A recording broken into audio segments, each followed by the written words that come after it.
Let me tell you about something truly spooky that happened to me last winter. You know those nights when you're home alone and every little sound makes your heart skip a beat? Well, this was one of those nights. I was staying at my grandmother's old Victorian house while she was away. It's one of those places with creaky floorboards, antique mirrors, and family portraits that seem to follow you with their eyes. The kind of house that has stories buried in its walls. It was around midnight and I was curled up on the vintage leather armchair, scrolling through my phone. The wind outside was howling like a distant wolf, making the windows rattle slightly. Nothing unusual for a winter night, right? That's when I heard it. The distinct sound of footsteps upstairs. Slow, deliberate steps as if someone was pacing back and forth in the room directly above me. The thing is, I was supposed to be alone in the house. My heart started racing and my palms got sweaty. I tried to rationalize it.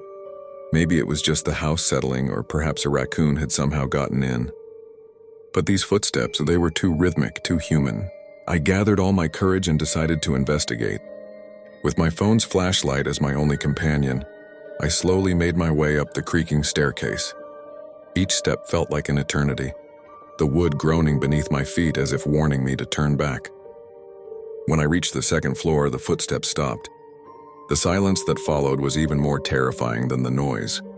I checked every room, the master bedroom, the study, the guest room, but found nothing. No signs of intrusion, no open windows, nothing out of place.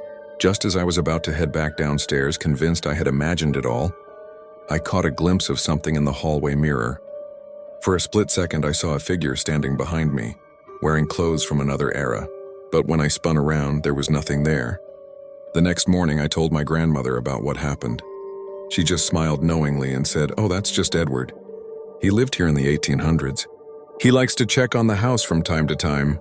She said it so casually, as if having a Victorian-era ghost as a housemate was the most normal thing in the world. To this day, I'm not sure what I experienced that night. Was it really a ghost? Or was it just my imagination playing tricks on me? But one thing's for certain, I never stay in that house alone anymore. Some things are better left unexplained, don't you think?